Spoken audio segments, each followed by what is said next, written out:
Good morning, children. Welcome back. I hope you all are fine. So, children, before starting our next topic, let's revise the points whatever we have discussed in our earlier lecture. Children, we have discussed about the Champaran case. We have discussed about the Satyagraha movement started by Gandhiji in Champaran district located in Bihar state. We have discussed about the Rowlatt Act, about its consequences, about its effects, and about its result. So, in this lecture, we will discuss about the heinous and about infamous and heinous incident occurred in Amritsar in 1919, and that incident was known as Jallianwala Bagh massacre.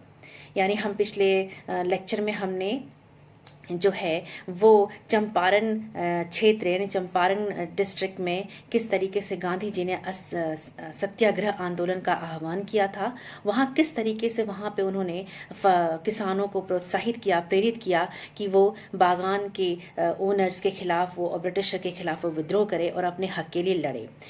हमने ये भी चर्चा Rowlatt act के बारे में भी हमने चर्चा किया था कि रॉलेट एक्ट कब पास हुआ और इसके क्या परिणाम हुए और और ये किस तरीके से इसका विरोध हुआ पूरे देश में और गांधी जी की क्या इसमें भूमिका थी। हमने ये सब चीज़ें जो हैं पिछले लेक्चर में हमने इसके बारे में डिस्कस या चर्चा की थी।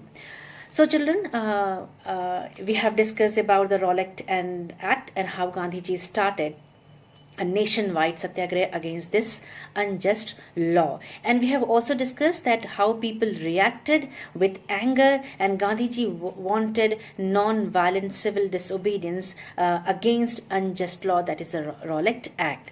We have also discussed that how Gandhiji announced the satyagraha which started on with a hartal on 6th April 1919, and also we have discussed that people became non-violent, and they took the movement in a the people became violent and they took the movement violently. And what they did, we have discussed about there were strikes, there were clashes, and they clashes with police, and they began to burn the government buildings, they began to attack on government offices.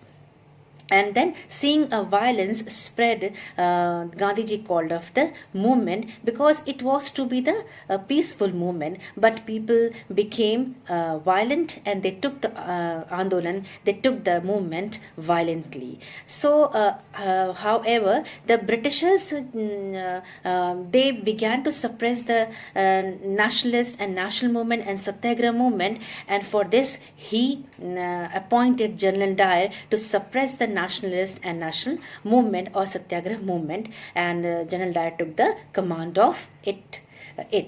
मतलब ये है कि जैसा कि हमने पहले भी पढ़ा बच्चों कि हमने किस तरीके से पढ़ा कि किस तरह से रॉलेट एक्ट जो है वो पूरे देश में लागू हुआ और गांधी जी ने एक राष्ट्रव्यापी सत्याग्रह आंदोलन जो है वो पूरे देश में लागू करने का उन्होंने फैसला किया। हमने ये भी पढ़ा कि लोगों का रॉलेट एक्ट के खिलाफ किस तरीके का रिएक्शन था, किस तरीके से उन्होंने अपना क्रोध पूरे देश में दिखाया, और गांधी जी इस आंदोलन को अहिंसात्मक रूप देना चाहते थे, लेकिन लोगों ने इस आंदोलन को क्या किया, हिंसात्मक रूप से उन्होंने लिया और वो क्या करने लगे, हड़ताल करने लगे, स्ट्राइक्स करने लगे, प्रदर्शन करने लगे और पुलिस से उनका टकराव भी होने लगा। और इसके साथ ही वो जो है ब्रिटिश सरकारी दफ्तरों पे उन्होंने हमला भी बोल दिया और उसको उन्होंने ज़रूरी कागजात भी जला दिए। इस तरह का जो है वायलेंस जो है वो पूरे देश में, यानी पूरे देश में हिंसा जो है वो फैल गई थी ना। इस तरह की हिंसात्मक जो प्रक्रिया जो थी, ये जो क्रियाएं थी, जो काम एक्टिविटीज़ थी, इसको फैलते हुए देखते हुए गांधी जी ने इस आंदोलन को भंग करने का फैसला कर दिया, क्योंकि यह एक शांतिपूर्ण जो है वो आंदोलन था जिसको गांधी जी ने सत्याग्रह के विचारों पर शुरू करना चाहा था, लेकिन लोगों ने इस आंदोलन को क्या किया कि हिंसात्मक रूप से इस आंदोलन को उन्होंने लिया और पूरे देश में एक हिंसा की लहर दौड़ पड़ी। तो लेकिन हालांकि जो ब्रिटिशर्स थे वो इस आंदोलन को दबाना उन्होंने बहुत प्रयत्न किया, बहुत कोशिश की, और इसके लिए उन्होंने जनरल डायर को कमान संभालने के लिए कहा ताकि वो उन राष्ट्रवादियों को और इस राष्ट्र आंदोलन को दबाने का पूरी तरीके से वो कार्यरत हो सके। यानी General Dyer took the responsibility, took the command to suppress the satyagraha आंदोलन and also to suppress the nationalist. So children, in this lecture we will study about a heinous and infamous incident occurred in Amritsar in Punjab on 13th April 1919, and that incident was known as Jallianwala Bagh massacre. तो बच्चों, इस lecture में हम पढ़ेंगे एक बहुत ही कलंकित और एक बहुत ही भयंकर घटना के बारे में, जिसको हम हिस्ट्री में, इतिहास में हम कहते हैं जलियांवाला बाग हत्याकांड, जो कि अमृतसर में 1919 में हुआ था और ये 13 अप्रैल को हुआ था. तो इस मैसेकर, इस इंसिडेंट के बारे में we will discuss in this lecture. So children, let's start the lecture. So children, we will study about the Jallianwala Bagh massacre occurred on 13th April 1919 at Jallianwala Bagh in Amritsar. We will study who was responsible and what happened in Jallianwala Bagh and what were the consequences of this incident occurred in Amritsar. And approx 1,000 people were killed in this incident. And this incident made the humanity disgraceful and heinous. यानी अब हम इस lecture में जलियांवाला बाग हत्याकांड के बारे में पढ़ेंगे, जो कि अमृतसर में 13 अप्रैल 1919 में घटित हुआ था. और हम इस लेक्चर में पढ़ेंगे इस हत्याकांड का जिम्मेदार कौन था और इसके परिणाम क्या हुए और इसके इफेक्ट्स क्या हुए ऑन द नेशन. तो और ये जो है, ये हत्याकांड जो था वो इतिहास में एक कलंकित, मानवता, कहते हैं कि इस इतिहास में इस घटना ने मानवता को कलंकित किया था. So children, let's start the Jallianwala Bagh massacre. The first point of this topic is कि the arrest of Gandhi ji and what was the factor behind it. The arrest of Gandhi ji on account of his satyagrah, as we have discussed, and the ban on his entry into Punjab increased tension. We have discussed about it. There occurred a serious rioting at some places in the Punjab. यानी riots होने लगे थे. The arrest of Gandhi ji, it means कि we have discuss in our lecture कि how Gandhi ji arrested by the Britishers and his entry into Delhi and Punjab was banned. So there occurred a serious riots at some places in the Punjab. कहने का मतलब है कि सत्याग्रह आंदोलन जो था वो उसके चलाने के कारण और गांधी जी को जेल भेज दिया और गांधी जी का जेल में जाना और उनके पंजाब में प्रवेश करने पर पाबंदी जो है वो क्या हो गई, इसके चलते पूरे देश में एक तनाव की स्थिति पैदा कर दी. यानी गांधी जी का जेल जाना और उनकी दिल्ली और पंजाब में एंट्री होने यानी प्रवेश में पाबंदी लगना, ये पूरे देश में एक तनाव पैदा कर दिया और पंजाब की कई जगहों पे जो है वो इसलिए दंगे होने लगे, यानी हिंसा होने लगी. Now next point about this Jallianwala Bagh massacre, the factor कि on 10th April, what happened on 10th April before the massacre. Then on 10th April 1990, 2 nationalist leaders were arrested at Amritsar. And what were their names? Their name were Dr. Saifuddin Kichlew and Dr. Satyapal. These were the 2 nationalists arrested by the British government. For this, for what? To protect against the यानी to protest against the arrest of these 2 nationalists. यानी कि doctor Saifuddin Kitchlew and Dr. Satyapal were arrested in Amritsar by the British government, and to protest against the arrests of these 2 nationalists, a public meeting was organized. यानी जो है, and on 30th April what happened? And on 30th April at the same time, in the same year, on 30th April, a crowd of villagers gathered in an enclosed place called Jallianwala Bagh. कहने का मतलब ये है कि 10 अप्रैल में 2 राष्ट्रवादी, जिनका नाम था डॉक्टर सैफुद्दीन किचलू और डॉक्टर सत्यपाल, को गिरफ्तार कर लिया गया और इनके गिरफ्तारी के विरोध में एक जनसभा का आयोजन हुआ, या हम कह सकते हैं कि पूरे क्षेत्र में कई सभाओं का आयोजन किया इनके गिरफ्तारी या इनके हिरासत में लेने के विरोध में. और फिर उसी साल 13 अप्रैल को बैसाखी वाले दिन मेले में शामिल होने के लिए जलियांवाला बाग में बड़ी संख्या में लोग एकत्रित हुए. तो on that day some came to protest against the government's new repressive measures, and some other had come to attend the annual Baisakhi fair. And following the Rolect and Satyagrah and widespread agitation consequent to the passing of the Rolect Act, the government imposed martial law. यानी कहने का मतलब ये है कि उसी साल जो है लोग जो है वो ज़्यादातर जो लोग थे वो कई लोग जो है वो इसके गवर्नमेंट की न्यू रिप्रेसिव मेजर्स को प्रोटेस्ट करने के लिए इकट्ठा हुए, और कुछ others had come to attend the annual Baisakhi fair due to Rowlatt satyagraha and wide spread agitation because of passing of the Rowlatt Act the government imposed martial law.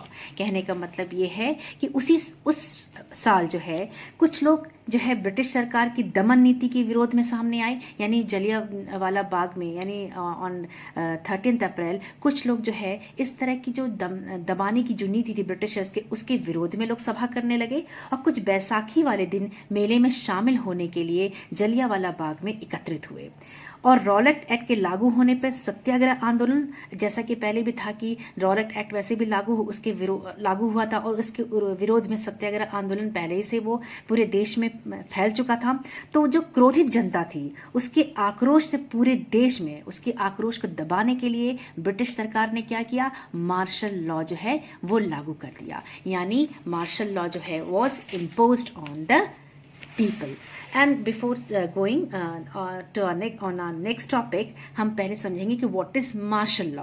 Martial law को हिंदी में कह सकते हैं हम सैनिक कानून, यानी इट इज द कानून, यानी it is the law, martial law is the imposition of direct military control of normal civilian functions by a government, especially in response to a temporary emergency such as invasion or major disaster as occurred during the Rowlatt Act.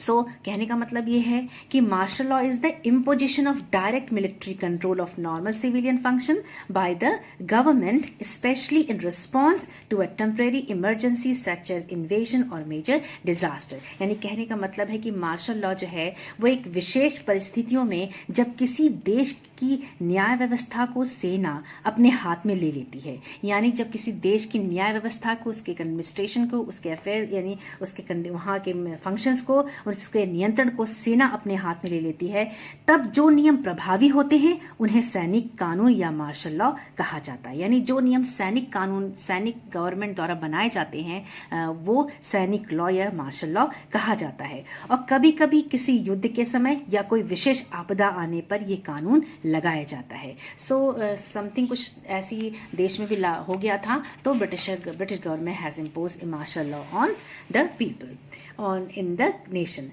Now what happened on 13th April?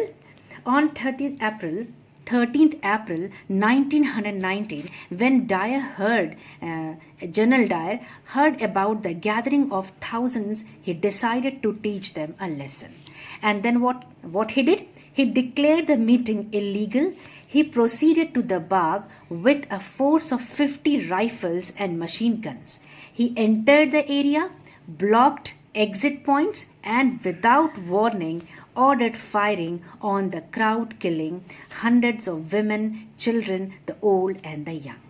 It means कि 13 अप्रैल 1919 को general Dyer ने क्या किया, जब general Dyer को इस सभा की जानकारी मिली तो उसने लोगों को सबक सिखाने का सोचा। उसने सभा को गैर कानूनी बता दिया, यानी इल्लीगल घोषित कर दिया। और तब उसने क्या किया, जनरल डायर बाग में 50 राइफल और मशीन गन के साथ, सैनिक बल के साथ उसने उस बाग में प्रवेश किया। उसने उस बाग को चारों तरफ से बंद कर दिया और बिना किसी चेतावनी के हजारों की सभा पर गोलियां बरसाने लगा। यानी उस हत्याकांड में हजारों में महिलाएं भी थीं, बच्चे भी थे, बूढ़े जवान सभी जो है वो शहीद हो गए, यानी मारे गए। यानी ही fired on them without giving any warning. And then what happened after that? The firing stopped only when the ammunition was exhausted. The massacre rose the nation to fury. Massacre means हत्याकांड, एक बहुत बड़ा killing incident. ना गोलियां खत्म होने तक, इसका मतलब यह है कि गोलियां खत्म होने तक ये भयंकर हत्या का दृश्य चलता रहा और इस हत्याकांड की वजह से पूरे देश में क्रोध की लहर दौड़ पड़ी. And then what happened after that? What were the results? What were the consequences of this massacre? Now what? General Dyer's purpose, general Dyer का उद्देश्य क्या था इस हत्याकांड के पीछे, यानी उसका ये एग्रेसिव जो एक्ट था उसके पीछे उसका पर्पस क्या था? General Dyer's purpose in doing so was to produce a moral effect to create in the minds of the satyagrahis what? A feeling of terror for the British. इस कहने का मतलब ये है कि इस हत्याकांड को करने का जनरल डायर का एक ही उद्देश्य था कि लोगों के दिलों में, यानी विशेषकर सत्याग्रहियों के दिलों में ब्रिटिश सरकार के लिए डर पैदा करना. ये था उसका उद्देश्य, उसका जो है main purpose. Now what was the result? क्या कॉन्सिक्वेंसेस था दिस मैसेकर, इस हत्याकांड का? Now massacre filled the whole nation into fury and Gandhiji also lost his faith in policies of British government. यानी इस हत्याकांड ने पूरे देश को क्रोध की अग्नि में झोंक दिया, यानी पूरे देश में जो है वो एक गुस्सा सा फैल गया और गांधी जी का जो है ब्रिटिश नीतियों पर से भी विश्वास हट गया, यानी उनका विश्वास टूट गया. और नेक्स्ट स्टेप वाज दैट कि Rabindranath Tagore, you know very well about the Rabindranath Tagore. He was a famous poet and writer, author. Rabindranath Tagore returned his title of knighthood in protest against the massacre of innocent people. Also, Gandhiji returned his Kaiser-e Hind medal in August 1920. यानी रविन्द्रनाथ टैगोर और गांधी जी को इस हत्याकांड का इतना दुख पहुंचा कि रविन्द्रनाथ टैगोर को जो है वो नाइटहुड की जो उपाधि मिली थी, यानी जो राजा की पदवी, यानी नाइट की पदवी जो मिली थी, उन्होंने अंग्रेज को लौटा दिया, अंग्रेज शासन को लौटा दिया. और गांधी जी ने भी कैसरे हिंद की उपाधि जो उन्हें मिली थी अंग्रेजों द्वारा, उसको भी उन्होंने अगस्त 1920 में लौटा दिया. यानी both had returned their titles to the British government. The next point is that as the news of Jallianwala Bagh spread, crowd took to the streets in many North Indian towns. There were strikes, clashes with the police and attacks on government buildings. The government responded with brutal repression and by exercising terror and humiliating process. कहने का मतलब है कि जैसे जैसे जलियांवाला बाग की खबर फैली, वैसे उत्तर भारत के बहुत सारे शहरों में जो है लोग सड़कों पे उतरने लगे, हड़तालें होने लगी, लोग पुलिस से मोर्चा लेने लगे और सरकारी इमारतों पे हमला करने लगे. Once again I repeat, as the news of Jallianwala Bagh spread, crowd took to the streets in many north Indian towns. There were strikes, clashes with the police and attacks on the government building. The government responded with brutal repression and by exercising terror and humiliating process. यानी जैसे जलियांवाला बाग की खबर फैली, उत्तर भारत में के बहुत सारे शहरों में लोग जो हैं वो गुस्से से सड़क पर उतरने लगे, हड़तालें होने लगी, पुलिस से लोग मोर्चा लेने लगे और सरकारी इमारतों पर भी वो हमला बोलने लगे, यानी people became violent. And then सरकार ने भी क्या किया? लोगों को अपमानित करना और क्यों सरकार भी क्या करना चाहती थी? लोगों को अपमानित और डराना चाहती थी. Now, after seeing all these non-violence in the whole nation, Gandhi ji called off the movement of सत्याग्रह. वो इतनी सब चीज़ों को देखते हुए जब वो उन्होंने कहा तो उन्होंने सोचा कि अब जो है ये मूवमेंट उन्हें भंग कर देना चाहिए. Now what happened? What happened? Satyagrahis were forced to rub, यानी वो ब्रिटिश सरकार थी वो जो है वो सत्याग्रही को अपमानित भी करना चाहती थी और डराना चाहती. वो किस तरीके से अपमान कर रही थी उनको, वो किस तरीके से डरा रही थी? In this way, Satyagrahis were forced to rub their noses on the ground, crawl on the street and do salam or salute to all the sahibs or gentlemen. People were flogged and villages around Gujranwala, which is in Punjab, now in Pakistan, were bombed. यानी कहने का मतलब ये है कि सत्याग्रहियों को जो ये ब्रिटिशर्स थे उनको वो अपमानित कर रहे थे, उनको ज़मीन पे नाक रगड़ने के लिए, सड़क पे घिसट कर चलने के लिए, और सारे जो जेंटलमैन थे, ऑफिसर्स थे, जो साहब थे, उनको सलाम करने के लिए मजबूर किया गया। लोगों को कोड़े मारे गए, और जो गाँव थे, जो गुजरवाला, जो पंजाब में है, जो अब पाकिस्तान में है, उस पर उन्होंने बम बरसाए। ये सारी एक्टिविटीज़ जो है after the Jallianwala Bagh incident के बाद होने लगा। सो इस तरह के जो इंसिडेंट थे वो जलियांवाला बाग मैसेकर जब हुआ, अकर्ड हुआ in 1919 on 13 April, the whole nation began to burn in fury, began to burn in agitation, और एक मास एजिटेशन जो है, मूवमेंट जो है वो पूरी देश में फैल गया। और इस तरह का जो पूरे देश में एक हिंसा सी फैल गई, लोगों में गुस्सा सा हो गया, और शायद लोगों को जो है वो अब जो है वो अपने मूवमेंट को लेके वो थोड़ा सीरियस हो गए थे, गंभीर हो गए थे। लेकिन Gandhi ji did not want any violence in the nation. He wanted to make the nation, make the movement based on satyagraha ideas. He wanted to make the movement successful by following the non-violence, truth, and all these things. But seeing all these non-violence in the whole nation, Gandhi ji called off the movement of satyagraha. लेकिन गांधी जी वो कभी नहीं चाहते थे कि इस तरह के जो है वो हिंसात्मक आंदोलन हो। तो children, we will stop here, and in our next lecture we will discuss our next topic, and I hope you will get your point. So take care of yourself and goodbye.